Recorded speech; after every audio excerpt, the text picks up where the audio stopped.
What's up, guys? Welcome into Good Morning Lambeau. Man, I'll tell you what, we're just hanging out in here waiting for the show to start, and I start getting criticized in the chat that we're not actually on Lombardi time, Tim. They're like, hey, we should be starting 15 minutes early. So we went a couple minutes early. Maybe that's Dan Devine time or something. I don't know.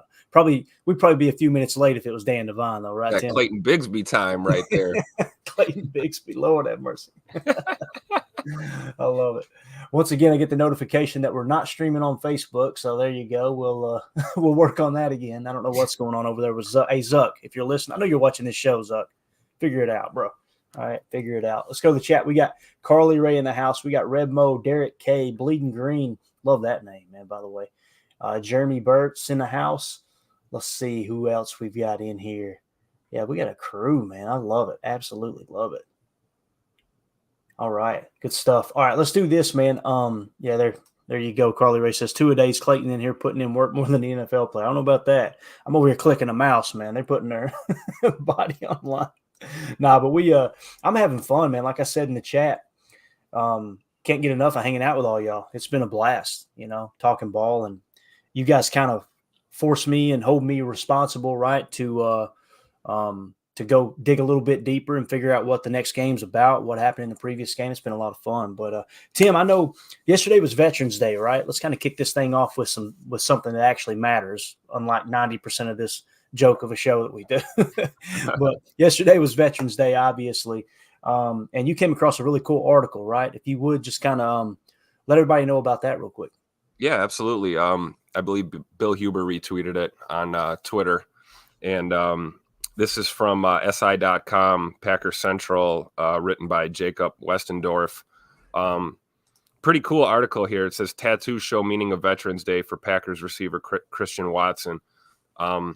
November is Salute to Service Month in the NFL. Just read some of the highlights from this article. For some, the league's annual attempt to honor the men and women who serve the country in the military means little more than adding a hoodie to their Christmas shopping list. Some others might not even notice. For Packers receiver Christian Watson, this month carries a special significance with a bond between family members that spans generations. Military values of hard work, sacrifice, and dedication played a role in Watson becoming the man that he is today. So really interesting if you know about Christian and his brother, Trey Watson. They both have tattoos that honor their grandfather, who they call Grampy. Grampy was more commonly known as Jeffrey Armstrong Sr., a United States Marine Corps Staff Sergeant. When he wasn't holding his ground to keep America safe, he was the great-grandfather to Christian and Trey Watson, the grandfather to their mother, Krista. Armstrong passed away in 2014 when both Christian and Trey were young. Some establish yearly traditions to keep the memory of their loved ones alive. For the Watson brothers, it was a special coincidence. So they both got tattoos to honor Grampy. So that was pretty cool. Trey got his done first and kind of made a joke that he said, I'm a little upset that Christian's tattoo looks a little better than mine. It's pretty funny. But there's some good quotes here from Christian. I'm trying to see here. He said, Grampy was a part of our lives and a very special part of my mom's growing up as well. This is what Trey said. Meant a lot to us. We were able to immortalize him and keep his memory going on and moving forward.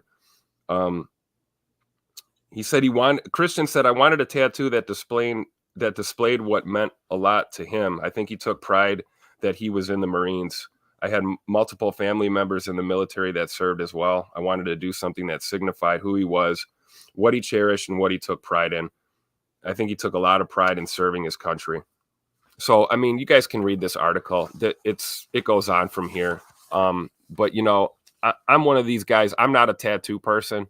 And I think the one thing that stopped me from getting a tattoo is exactly what we're seeing here is I've just never really found anything in my life that's significant to permanently, tattoo my body. And so when I see guys that do things like this and they're honoring people in their family, especially family members who've served our country, I have a lot of respect for that. I mean, you see a lot of people get tattoos just because they like the ink, they got a whole body full of tats and, You know, do they all really mean something? You know, sometimes you got to wonder, but it's like, you know, you see guys like Scoot and his brother, man, you know that there's meaning. And I just think it's really cool. Christian did a lot of speaking about, you know, what his grandfather meant or his great grandfather meant to him growing up as a child and even in their family. You know, values of discipline and respect, you know, accountability, things like this that, you know, our armed forces members, they learn this and they teach this to their families and it gets passed down generation to generation. I'm someone who has family members that have served. I was someone as a young man who tried to enlist in the United States Army. I was unable to due to medical reasons. You know, if you can't pass a physical, you can't serve in the military. You know, so I try to find other ways to honor our veterans. And you know, guys like this who didn't serve as well but had family members, they're honoring our veterans. I just think it's real special. So check that out, si.com, Packer Central. Cool article written by Jacob Westendorf about the Watson brothers and their grandfather.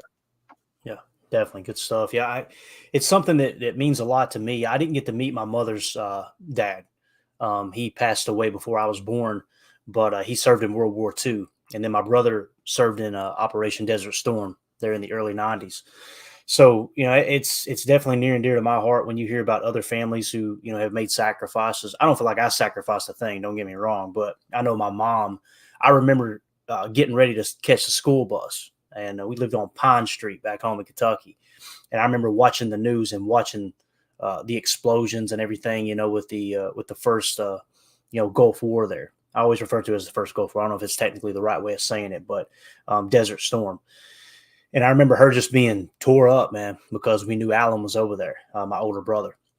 And he was stationed in Saudi Arabia during all that. They took a lot of different scuds and things like that on base. And yeah, you know, he wasn't on the front lines, but he was a mechanic working on all the equipment, you know, that they were using. So he's got some wild stories. Them racing them across the desert. Said they would take those big trucks and buggies out there and race them across the desert and everything when they wasn't, you know, getting raided. But he did, you know, tell me. I asked him one time because I try not to, you know, he does have PTSD a little bit, and I say a little bit because he hides it. You know, there's probably only one way of having it. I'm not a doctor, but anyway, I asked him. I said, you know, did you experience anything? He said the worst thing that we experienced was about 2 or 3 times a week, we would get the sirens go off in the middle of the night, and that meant scuds were inbound. So they would have to take cover, get ready, you know, that type of thing, because, you know, you never know. Scuds hit, then they've got an invasion coming in on the backside of Saudi. So that's the type of stuff he kind of carries with him. But again, that's why it means a lot to me. Then you were talking about tattoos, Tim, to switch gears to a little softer subject. My dad, you know, I grew up in a biker family, so my dad did tattoos for about 15 years back home. He was the local tattoo guy, right? And many nights I fell asleep to the sound, to the buzz of a tattoo gun. And I've got one; it stays hidden. And I know what you mean. You know, I do see some ink on people, and I'm like, man, I like that because it just takes me back to my childhood. You know, Dad did some awesome work. But anyway, with that being said, let's talk some Packer football here, man. Again, I think it's important. I'm glad you brought that up, Tim, about the salute to service and obviously how it affects the Watson family, and just kind of goes to show you the type of guy that Christian is too. You know, we knew it right off the bat. When I reached out to Krista when we first started this pod, you know, I interviewed Krista here on the pod, not on YouTube, but just on the original pod. And the reason I wanted to interview her is because you could hear the way Christian carried himself. He talked all those things, and it's like, man, this guy was raised right.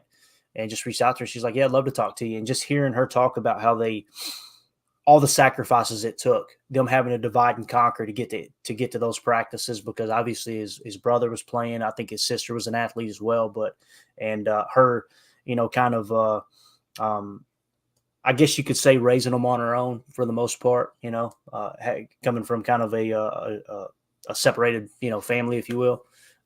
You could just hear her get emotional because there's a lot of time invested in it. And that's why, you know, some people see her on Twitter and they're like, oh, shut up. You don't need to be commenting on it. No, dude, this is her kid. And they've sacrificed a lot of time, a lot of blood, sweat, and tears to get those boys where they're at. And then you're going to have some fat loser living in his mom's basement going to pop on there and talk about how, he's fragile, he's made of glass. Yep.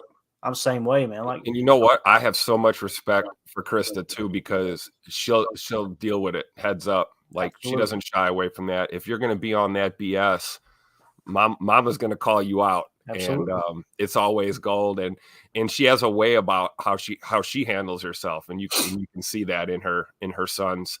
You can see where they get that from, because she deals with some of the worst vitriol on Twitter and social media, and she just handles it so excellently. It's actually fun to watch. I wish she wouldn't get so much of that ignorance, but I mean, shout out to Mama Watson, man. She's awesome.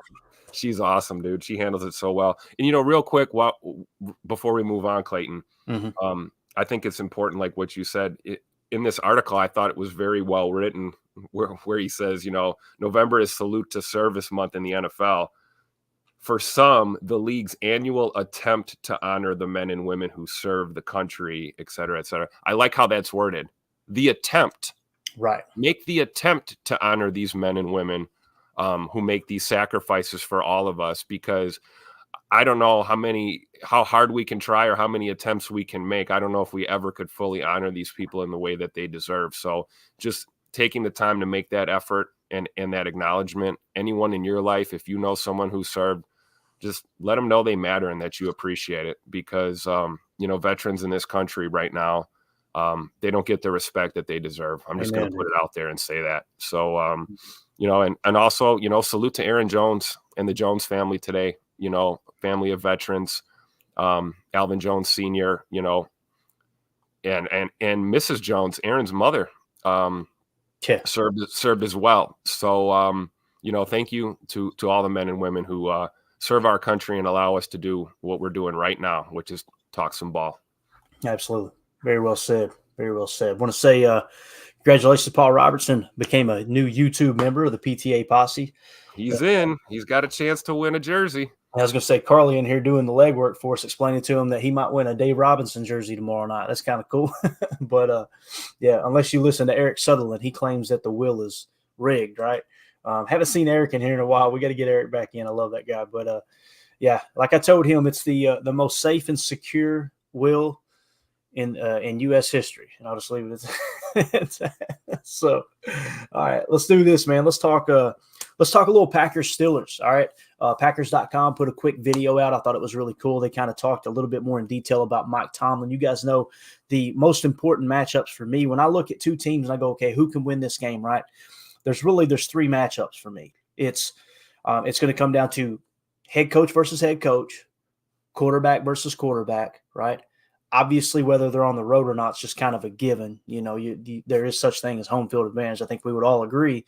And the other thing is the ability to pressure the quarterback, right, to affect the quarterback play. And that comes down to the two different caveats the two different aspects of how do your edges hold up, your offensive line in general, as well as your edge defenders, okay? And when you kind of look at that from a matchup standpoint, I can see where people would say it's a push all the way around. I would feel comfortable saying that these two teams have two of the best pass rushes in the game, especially off the edges. Rashawn Gary, Preston Smith, both playing great ball. Highsmith and T.J. Watt both playing great ball, right? Then you look at the offensive line, you kind of feel like the Packers have a little bit of an edge to simply how little Jordan Love has been pressured. So it really all comes back, let's go to the quarterback. When you talk about the quarterback, right, who's the better quarterback there? I can see a case for both. I really can, so I think it's pretty neck and neck there. Now you go to the head coaching matchup, right? Is it Mike Tomlin or Matt LaFleur? And this is the way I like to ask these questions of people. When you say, okay, well, I think LaFleur is better than Tomlin, or I think Tomlin's better than LaFleur. You've got one game to win, one game, okay? And you've got to pick a head coach, and it's between those two. Who you picking? I got to be honest. One of them's got a couple rings, right? That's probably who I'm going with. So that's the honest answer, right? Now, I would love to see LaFleur pass him up in that regard. But with that being said, let's key up this video here and see exactly what Packers.com put together. And Larry McCarron, again, you guys go show them some love over to Packers.com. Go to their Twitter page, retweet the video. Also, you can go to their YouTube channel. Make sure you're subscribed there. I love what Larry McCarron and the guys do. Wes Hockowitz, Mike Spofford, the whole gang. That's why I love sharing their videos over here to keep people funneled in that direction because they just do amazing work. But here we go. He's a guy that I've got as much respect for in this business as anybody. I don't think he's ever had a losing season, which is incredible. If you ask any player, any coach in this league, I don't think there's anybody that's not going to respect him, just how he carries himself, how he coaches his teams, and you can bet that they're always going to be well prepared and very physical and very sound, and he's the model of consistency in this league. Mike Tomlin is number 2 on the list of longest tenured coaches with their current team, and for good reason. 176 career wins between the regular season and playoffs, including 3 career wins over the Packers. Tomlin and LaFleur face off for the second time this Sunday, with the Packers nabbing the lone win in 2021. He dumps it off, got his man in the end zone, touchdown! Roethlisberger hit and sacked! Rashawn Gary delivers! Hard fought, but the Packers defeat the Pittsburgh Steelers 27-17. But there's plenty of differences with these franchises just 2 years later. We no longer have the Hall of Fame veterans facing off in Rodgers and Roethlisberger. However, Sunday will treat us to a pair of up-and-coming quarterbacks looking to start a new legacy for their storied franchise. Love throws, back there we go, touchdown! Sensational throw and catch! The old Heinz Field has also seen change, now renamed Acrisure Stadium. But the venue is as raucous as it ever was. Hostile environment. I'm sure they fans got a lot of pride for their team, and they do a good job over there. So we got to get one up there Sunday. All right, there you go. Pretty cool little intro video. I love what they put together there. Mike Tomlin, one of the best to ever do it. There's no doubt about it. I love Mike Tomlin too, because he's one of those guys that has really no filter. He's not going to blow smoke up your tailpipe. I heard him in an interview one time, and I think it was on with Peter Schrager, if I remember correctly. And it was him and I think maybe Raheem Morris. It was him and some of those coaches that came up in Tampa, right? They all coached down in Tampa with those great Tampa Bay defenses, and back in the 90s and in the early 2000s. And they got to talking about the racial divide in the country. And I love what Tomlin said. And it's the way I feel about it, and we can agree to disagree. It's totally cool. He said, back then, we always talked about it all the time in the meeting room. If you're race sensitive, you're a racist. That's what he said. And he said, what I mean by that is whether you're, white, whether you're black, whatever your background is, if you're acknowledging the fact that we have a different color of skin, then you're a racist. And I loved it, dude. I'm just like, it's the best way I've ever heard it explained on how I feel. It's like, why is this still even an issue? And why are some making it a bigger issue than maybe it isn't? Why are some continuing to ignore it? Like, there's never anything in between. But it just shows you the character of Mike Tomlin. And he's one of those guys, strap up your boots and go to work, overcome any adversity, overcome the odds, and think of how he's paved the way for other minority coaches, right? Which I think is just absolutely awesome. And again, I'm uncomfortable talking about race at all. I'm not going to sit here and pretend like I understand what Tomlin went through or anyone else. But hearing him say, if you're race sensitive, you're a racist, man, I was like, oh, let's get it. That's what I'm talking about. Yeah, and I'm sure Mike Tomlin would if you asked him, well, what do you want to be known as, a black coach, or do you want to be known as a great football coach? Right. The race part is not, it doesn't matter. It's true. Race only matters to racists. I'm with you. Yeah. And, while we're on the subject, man, Mike Tomlin's the real deal, dude. Like, you talk about, like, man, that guy, so much respect for him. And, I was going to ask you, do you think, what type of coach do you think he is? We talk about, Coach LaFleur is like a scheme coach, right? X's and O's kind of coach versus being more of a developmental coach. I almost feel like Tomlin's kind of like a hybrid, right? He's kind of like a, clearly defensive-minded coach, but also like a developmental kind of coach too, hands-on with his players, and to me, just like if I was a guy in the league, he'd be on my short list of guys I would absolutely want to play for. Absolutely. How do you see him? Do you see him as a developmental type coach or more of a scheme coach? I see him as a great coach, which means he does everything well. schematically, and I know it's a boring answer, Tim, but like when you look at schematically what he's put together, amazing, right?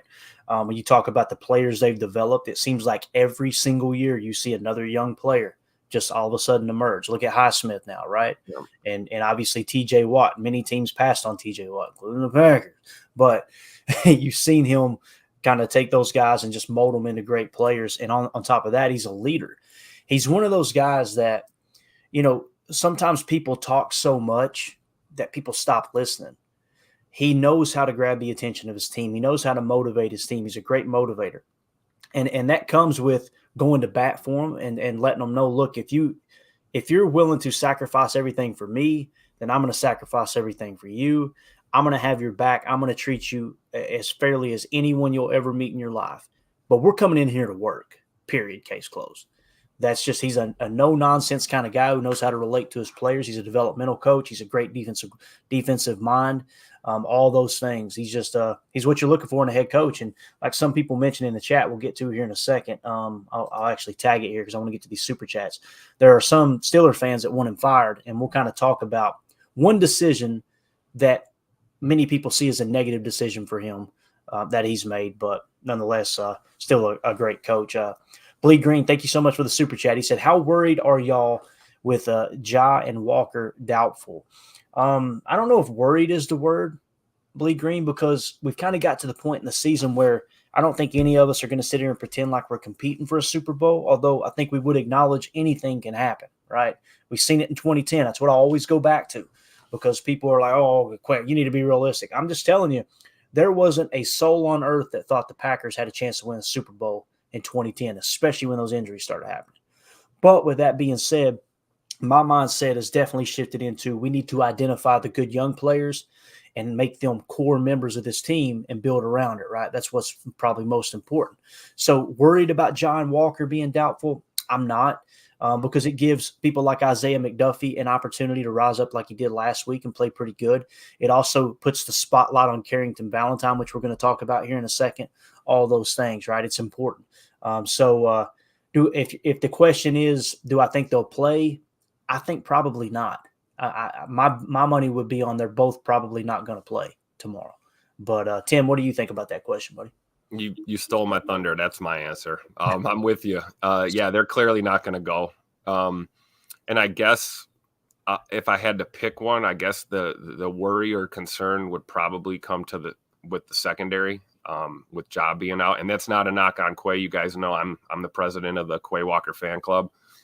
So, little worried about Quay 2 weeks now with the groin, but coach says it's not a long-term thing. It's not serious. So when I hear that, I'm assuming, yeah, he's going to be out tomorrow just so he's good to come back next week. But I definitely think we may notice a little bit, more of that void with Ja being out in the secondary. However, like you said, opportunities galore for our young players. So you never know. We could have a Valentine and a Ballantine showcase tomorrow for all we know, which is good for those guys. Let the casuals wake up and realize they're two different players.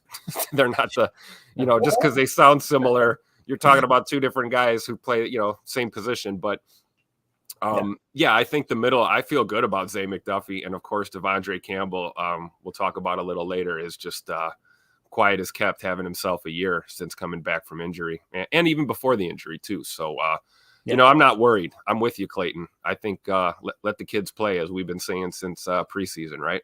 Absolutely. No reason to put some of those veterans through the ringer, when you don't have to, and you get some experience for the young guys. Now, listen, if they're ready to go, play them, right? Let's go out there and crack heads and try to win the ball game. Andre, thank you so much, buddy, for the I want to say super chat, but I guess just a donation. You're awesome, dude. We really appreciate you supporting the stream for sure. Hopefully I'm pronouncing your name right. I believe it's Andre. So thank you so much. We appreciate it.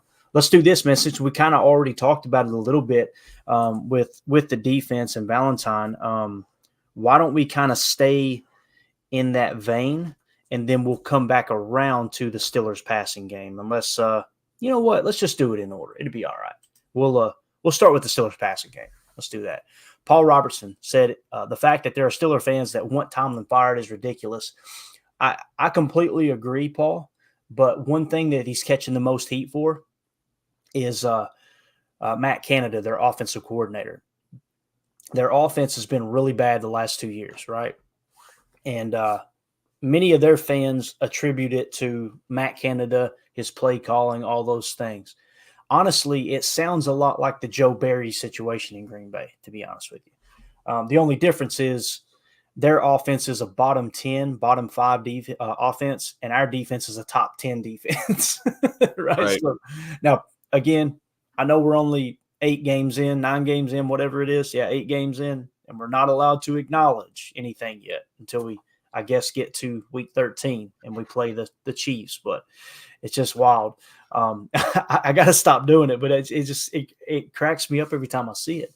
But that's the big thing that they're calling for him to be fired on, because they're like, if he brings back Matt Canada again this year, we want him gone. Not everybody, it's definitely a minority, but that's kind of what their biggest complaint is. So if that makes sense. But all right, let's do this.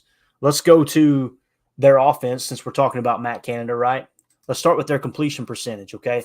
And I just did team completion percentage, just to make things a little bit easier here. So this isn't necessarily just Kenny Pickett, although he's pretty much played all the snaps to the best of my knowledge, okay?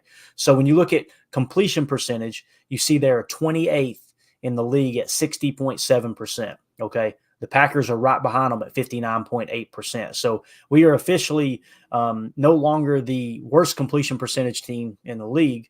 We've climbed up a few spots, which is good. And I don't say that trying to be, a smart aleck. It's a good thing. Like I said, I think it was 77% Jordan Love had that last game. That's a step in the right direction. Now, let's dig a little deeper. I think we would all agree completion percentage isn't everything. If you want the whole story, right? Let's go to catchable percentage, all right? Catchable percentage. And keep in mind, guys, it's exactly what it sounds like. It's balls that were catchable, okay? So that completion percentage is going to be much higher, obviously, because it's going to include, you're going to get a plus for a drop, essentially, right? That type of thing. Even the bad throws too, Tim, to the best of my knowledge, like the throw that he threw behind Christian Watson, right? Obviously, it was completed, but that's considered catchable because it hit the receiver's hands, although it wasn't on target. We'll talk about on target here in a minute. But the Steelers, as far as catchable percentage, okay, is 81.7%. That's 27th in the league. The Packers are now 18th in the league in catchable percentage, 84.3. So what you're seeing is, essentially Kenny Pickett has been way less accurate with the football than Jordan Love, meaning when he misses bad. And this does excludes the spikes, the throwaways, all those things too. So that's not factored in at all, okay? So these are throws where you're trying to complete the pass to a receiver, and it wasn't even catchable. Jordan's 18th in the league at 84.3. Like I said, Kenny Pickett and the Steelers, 81.7%. Now, when we go to on target, this is the one that we would all be very critical of, right? How many times have we seen, Jordan get the ball within the vicinity, right, of the receiver, but not hit him what they say in stride, right, where the ball needs to be on the numbers, those type of things. This is the number that matters the most to me because it kind of tells the whole story, if that makes sense. But on this list, if you look where the Steelers are, they are 20th at 72.9%. The Packers are 21st at 72.6%. So you're seeing a lot of similarities, Tim, with this passing game, right, between the Steelers and the Packers. So when you look at it from that perspective, I think we would all agree there's probably going to be some opportunities for some turnovers this week. There's a good chance, Tim, that some of those balls are going to get away from Kenny Pickett. And think back to the draft process too. Just a little side note. Remember, he wears the glove, right? He wears the glove on the throwing hand. Some people were claiming that, his hands are too small to be an NFL quarterback, those type of things. If I remember correctly, he was one of those guys in that conversation. So with that being said, here you're seeing the accuracy issues. You got 2 quarterbacks coming out of college, both had accuracy issues, and it's carried over to the NFL. But what do you think, Tim, as far as their completion percentage, all those numbers? Oh, I think it's telling to just see the similarities continue between these two teams as a whole, especially I think probably more so offensively, but also defensively too. We talked about how they're running some of the same concepts that we do here in Green Bay defensively, but with the completion percentage, it is telling.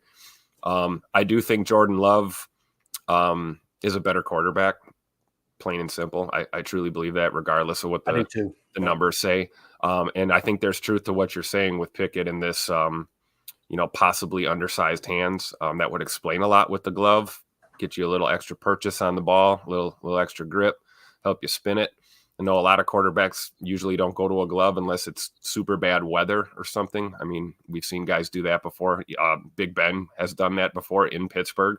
But Pickett playing with a glove all the time is interesting, and it makes you wonder. We talked the other day about, do we pin our ears back and let the dogs loose and just blitz him, or do we just let him stand back there and, maybe entice him to go ahead and try and chuck it down the field. But, to your point, Clayton, this for our defense, looking at Pickett and this Pittsburgh offense, the opportunities will be there, and we have got to maximize. We can't, if we have a ball fall in our lap, we got to catch it. We can't miss picks. We can't, we've seen it a few times this year. We force a fumble and we don't recover it. Fat guys fall on it, skinny guys pick it up. Let's go. Nobody's shaming here, Tim. What are you doing? But that's one thing I was so excited to see last week was that teamwork, with Devondre there on the sideline, recovering, the fumbles and things like that, picking the ball up. Like, we have to secure these turnovers because we have a defense that, just like Pittsburgh does, we can score. Our defense can score. We haven't seen it like we want to, but there will be opportunities. We have to capitalize on it. So, it's going to be an interesting game. Yeah, no doubt about it. No doubt about it. And we got the chat actually kind of gearing towards the running game. And this is kind of cool. As we roll through the past stuff, you guys hang tight because we're going to get to the running game. We're already off topic, but I'm going to go in that direction too. I think it's important, right? It's really, really important to understand everything. So again, as far as the passing game, we wanted to kind of hit you guys with that a little bit and let you know what the deal is there. Now, obviously, our secondary, how do they stack up, right? The big one for me is I want Rudy Ford playing in this game, right? That's going to be the big one. But obviously, if Jair doesn't play, it's going to be a big issue as well. One guy who's been stepping up here lately, obviously, is 7th-round pick Carrington Valentine. Absolutely played great against the Rams. As you can see, the PFF Packers, if you guys aren't following them, it's a great follow at PFF_Packers. They're just constantly tweeting out specific Packers stuff. Carrington Valentine in coverage versus the Rams, 8 targets, 1 reception allowed for 14 yards, 3 forced incompletions, 39.6 passer rating when targeted. Eye emoji, rising stock emoji right there. So Carrington Valentine come out and played great against the Rams. Guys, those are 2 good receivers. Granted, it was Booty Cheeks quarterback play. I got it. But I think we would all agree Kenny Pickett isn't lights out, right? So probably going to see lesser talent at the receiver position against the Steelers, in my opinion. I wouldn't put that receiving core over Cooper Kupp and Puka Nacua personally. But anything can happen, and scheme's really going to come into play as well. When you look at this, what really gets me excited too, completion percentage against, okay? So some people would say, oh, that's just one game, Clayton. Okay, agreed. It is one game. When you look at completion percentage against, Carrington Valentine is 29th in the entire league at 47.1%. He's even higher than Jair Alexander, okay? So keep that in mind when we're going up against this rough passing game for the Pittsburgh Steelers. To me, it feels like our defense is going to show up, especially schematically, if we continue to play, the way we have and maybe mix in a little quarters. But what you're seeing the defense do the last few games is really keying on the run. You've seen Joe Barry make an adjustment that no one wants to acknowledge. He's been loading the box all year. You're seeing a heavier box now, but also you're noticing the edge defenders. They're not just pinning their ears back and going for the quarterback. You can see they're really playing the run and being aware. You can see it against the Rams especially, and they're kind of keying in on that run. You can tell that's a coaching adjustment that's been made there. I think you'll see more of that in this game. And again, we'll get to the rushing stuff here in just a second. I think you'll be surprised because some people are saying they're more worried about their running game than the passing game. But Tim, what do you think about Carrington Valentine, man? Man, he's that dude. He was. You saying he is him? Is that what you just said? He is him. And I told him that on several occasions. I said, Carrington, man, you're a star. You're a star. And I'm not trying to make you big-headed, but you're a star. And all you got to do is continue to put in the work, and good things are going to happen. I said the same thing to Jaden Reed, man. I feel like, rookie talent can be hard to evaluate, but I'm feeling really good about my evaluations back in July and August, because those two guys are looking phenomenal halfway through the season here. Granted, we're just now getting the full exposure to Carrington Valentine as his reps have increased recently. But tomorrow's going to be a big day for him. It's going to be a big day for him. And I think the key is, you're right, we have to go there with a run stop focus or a run contain focus. And by doing that, we can just play our scheme, man, and let our secondary and our linebackers and our front do what they do. Because if you don't allow a run game to get going, it's going to be that much more difficult for a guy like Pickett to find, guys open. So I don't think we need to do anything super crazy other than play fundamentally sound, play responsible ball, and play together as a unit. We saw that last week. I want to see more of that this week, regardless of what that lineup is. Everybody communicating, moving, 11 guys moving as one. That's what we want to see on these plays. And, Valentine's one of those guys, not playing like a rookie. He's a leader out there. If he makes a mistake, it's almost instantaneous that he learns from it. And, no ceiling for Carrington Valentine. Looking forward to, another day of him thrown into the fire here. And I think he's going to respond tomorrow. Definitely. Another guy that's going to be important too, and hopefully he'll go. I'm going to pop up the injury report real quick, get a quick refresher. Yeah, so Rudy Ford is questionable with the calf injury, but if he does go, as you can see, Rudy Ford has a 30.2 passer rating allowed when targeted this season.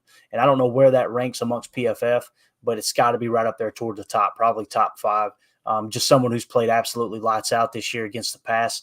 It would be really, really huge to have him. But then again, Tim, seeing that the Steelers are struggling so much with their passing game, probably a good game to just roll with Anthony Johnson Jr. and let him heal up, right? I'm not going to argue with that. Yeah, and on both levels, you're right. Save Rudy Ford and get Ant Johnson some playing time, some reps in this game.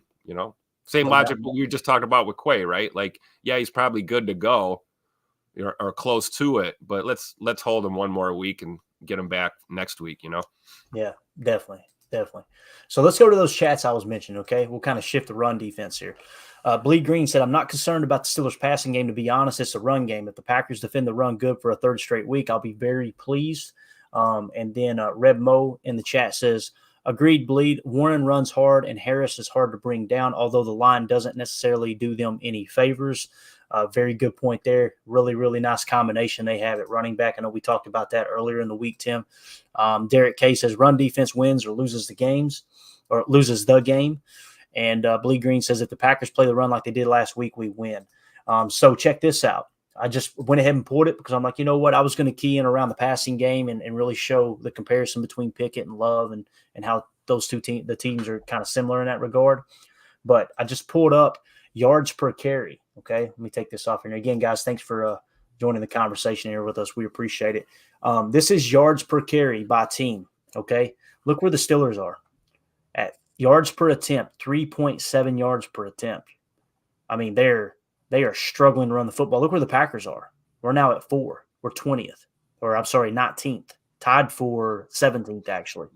So when you look at it in that regard, the statistics, and for me, yards per attempt is the most important statistic, right? That's just me personally. The Packers, it's showing the Packers actually have the edge. Now, one of the other stats that I look at is stuff percentage. Okay. What does stuff percentage mean?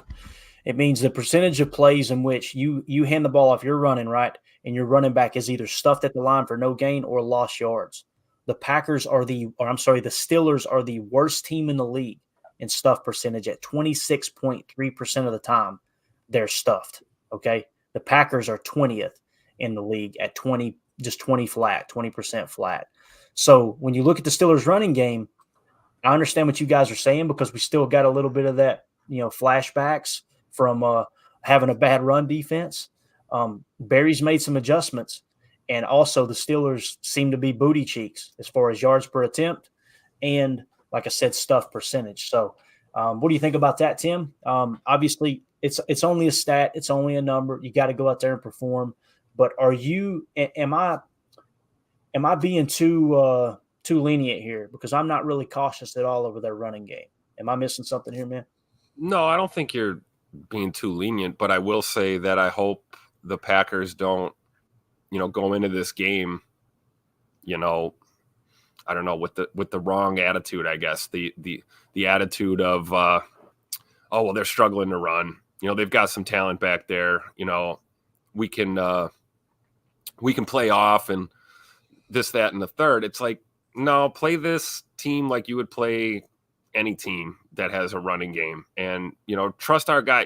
I can't wait to see TJ Slayton in this game and our boys up front. Because it really does. It starts there anyway, and we have to do that because I'm with you. If we can play effective against the run and continue to have Pittsburgh have the output that they've had this year when their running game, then good luck to Pickett trying to pick us off down the field, pick apart our defense, because I could deal with that. I could deal with, oh my God, Pickett got one out at 40 yards up the sideline. It happens. But what I can't deal with is watching the Steelers team run the ball on us all day. That's going to be tough. That's going to be a tough pill to swallow. So, but I do think, you can't take that for granted. We've seen, Packers teams struggle before against teams that they should be dominating. So yeah, a little bit of nerves here. But they've been playing good against the run recently. I hope the trend continues. Yep. And that's the biggest thing is like people like in the chat here. Let's see, where's it at? Right. Which one was it? Someone mentioned Atlanta. Atlanta. Okay. Derek K in the chat said, don't want to be the one to say it, but we make rookie running backs look like Hall of Famers. When did that happen? Atlanta, right? Yep. Guys, two different teams now. Yep. Two different teams. So many adjustments have been made. So many other young players have come into the lineup. I'm telling you, if you look at the way they run that 34 jam up front, and then they load the box on top of that with Jonathan Owens coming down into the box. The biggest thing, it happened last year, Tim. People don't want to acknowledge it. The defense got better when Savage got benched. Savage goes down with an injury, and you're seeing the defense get better. And then look at this year. I'm just saying. And I don't want to see anybody hurt. Please don't take it the wrong way. But the facts are the facts. When he's not on the field, this defense plays better. You talk about the changes this year, and we're seeing it this year. Savage is out right now. J.O. has been inserted into this lineup, and J.O. is doing J.O. things in this run game. We saw it last week. And, not to say that Darnell Savage doesn't, play the run, but I don't think he plays it as well as J.O.'s been playing it. Yeah.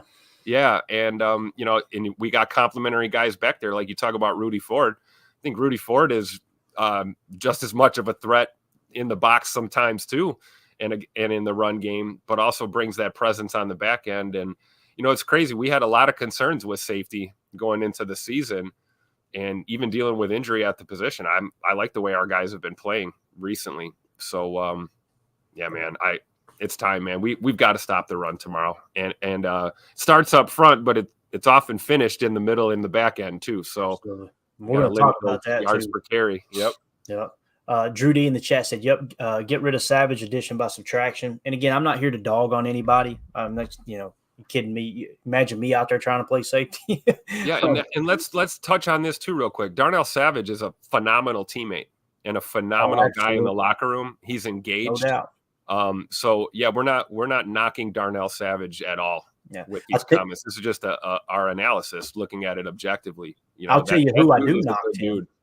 I knock Brian Gutekunst because you making that decision and saying, all right, here's $7 million guaranteed. Come on back. There's nothing about it that made sense. Nothing about it that made sense. And I was sitting here last year saying this, and then we go in the off season. I go, I hope I'm wrong, just like the year before. Lo and behold, we wasn't wrong again. It's tough because, and some people say, well, Clayton, what are they going to spend that $7 million on this year? Right. Good point. But understand there's a thing called rollover cap. Yeah. How would you like to have an extra $7 million next year? Because that's essentially what would have happened if they hadn't spent it this year. It's $7 million of cap space for a player that graded out, according to PFF, as a bottom 3 safety in the entire league. Not a bottom 3 starting safety, bottom 3 safety in the entire league, right? And with Jonathan Owens, his grade was kind of down there overall as well, but his run defense was the big thing. I'm sorry, Savage isn't good at run defense, and he's not good at covering. Like, it's just it was a miss, and you've got to be willing to acknowledge that you miss on a draft pick. You've got to. We'd agree that Owens is probably a better tackler. Absolutely, yeah. No doubt about it. No doubt about it. But I'll tell you someone else who's a better tackler too. And the reason this run defense really played well last week, Devondre Campbell is now the highest graded Packers player this season at 80.9. This was as of November 9th, a couple of days ago. So obviously nothing's changed. Unless they played a ball game and I was on the Daddy Sodas, nothing should have changed. All right. So he's the highest graded Packers player this season at 80.9. Look at his run or overall defense. First of all, he's the 15th highest graded linebacker in the entire league. Keep in mind, most defenses play at least 2, in some cases 3 linebackers that these scores would apply to, okay? So when you're talking about 3 starters on the field, a minimum of 2 starters because we're in nickel the majority of the time. The league is in nickel the majority of the time. Being the 15th highest graded is absolutely awesome. And then this one right here really gets me excited, Tim. When you sort by run defense according to PFF, Devondre Campbell, 90.1. There's only 3 other defenders higher than him, and it's not even a full 2 points that they're higher than him. Bobby Wagner's still out there doing Bobby Wagner things. I remember when people were saying he's washed up, he ain't the same Bobby Wagner. I sure wish the Packers would have went and got him. But he's rejuvenated back in Seattle.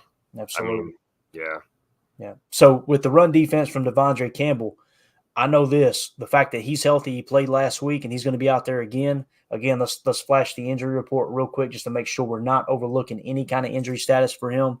Devondre Campbell is not on the list at all, right? So we're good. That makes me feel a lot better about stopping the run. And again, in coverage, you can tell that their roles have changed. And what you'll notice in this defense, whoever's wearing the green dot, right?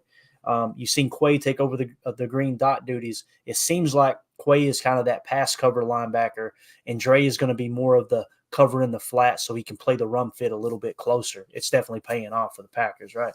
Yeah, definitely a move that I'm not going to knock Goody for bringing that guy into the organization. I think he was a great addition, and other than the injury setbacks, which again nobody's immune to those, and Campbell's a guy that comes back. He works back, and he'll miss time, but man, he finds his way back to the field, and you see production. Kind of an up and down year last season. But this year when he's out there, man, he looks good.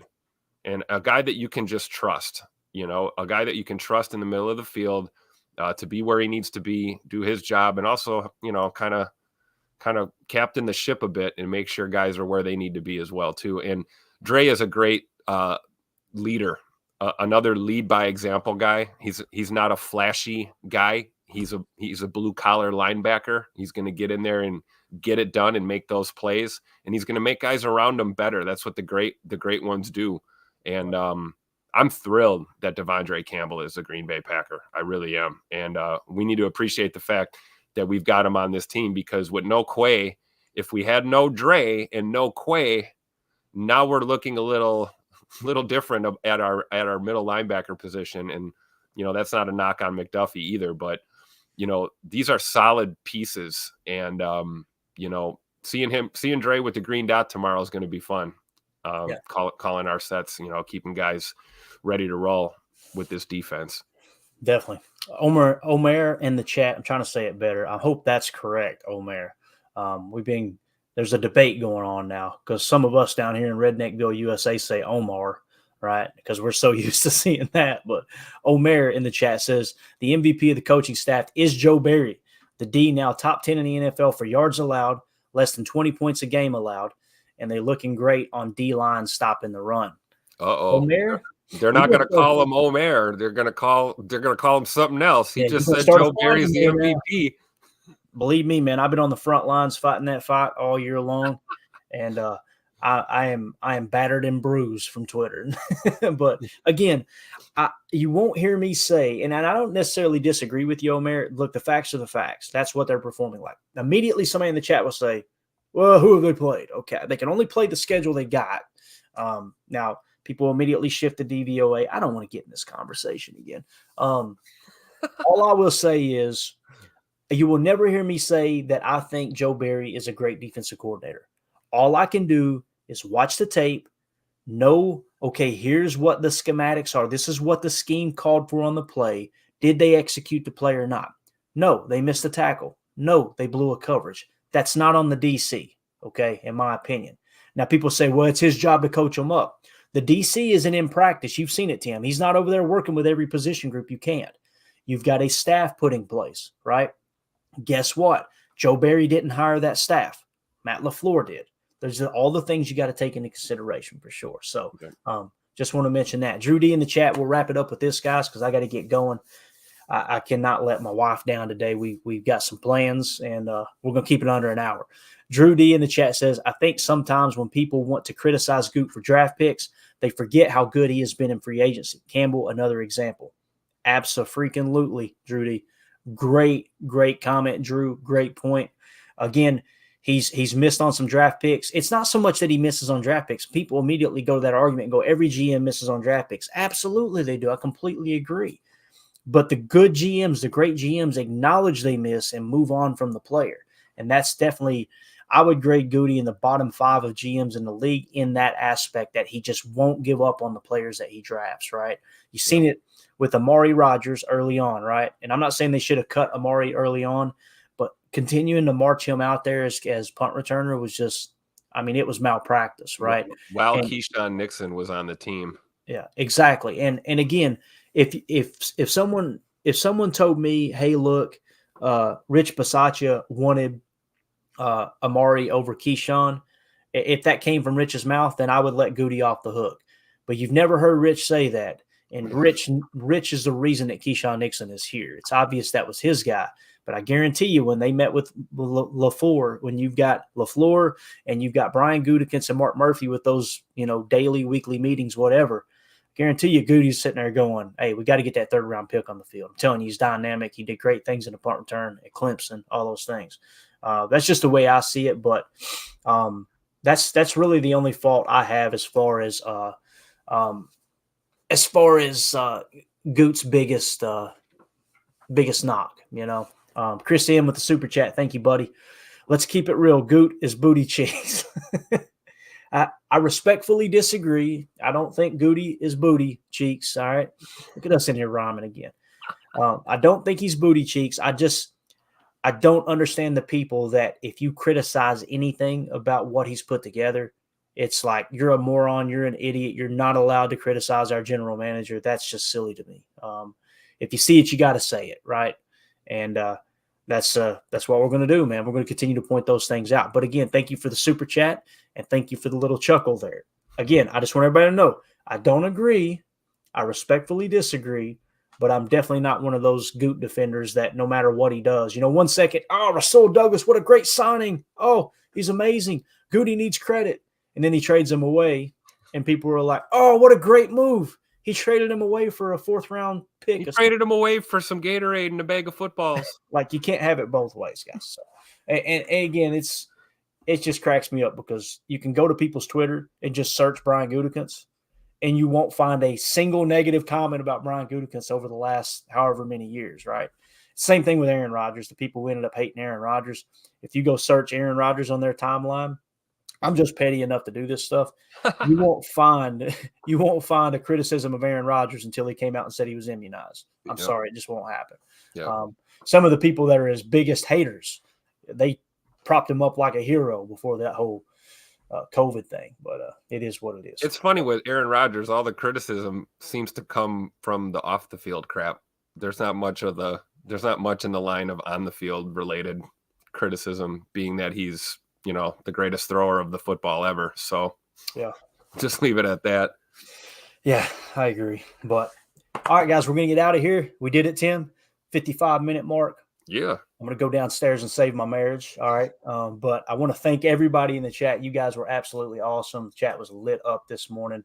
Let's see. I want to give a special shout out and thanks to the super chats, Bleed Green, Andre, and Chris N. Thank you guys so much for supporting the stream. We really appreciate it. Also, quick shout out to Paul Robertson, obviously becoming a new YouTube member of the PTA Posse. We'll make sure your name is on that wheel to try to win that. Devondre Campbell.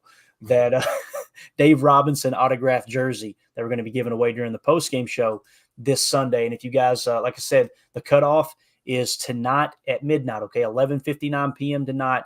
I'm going to go ahead and tally up the list and add them to the wheel for the post-game show. So anyone who's a YouTube member, again, not something that we promote a lot. It's a way for us to give back to you guys, because when we started the channel, we noticed there was a lot of people that were hopping in here and becoming YouTube members. And I went, what the heck's that? I didn't know that was a thing. I found out they're actually paying money to be a YouTube member. So I wanted to do something to try to give back, right? And I tasked my wife, Mandy, with the responsibility of shopping for the autographed memorabilia. And she has no problem spending money. Let me tell you, Tim, she enjoyed it. She was like, I got you. No problem. She said, say no more, fam. I think that's anyway. All right, we're out of here. Really, really appreciate everybody hanging out with us. For those of you listening on the pod, thank you for making us a part of your day. As always, let's go out and be the change we want to see in the world, and go Pack Go.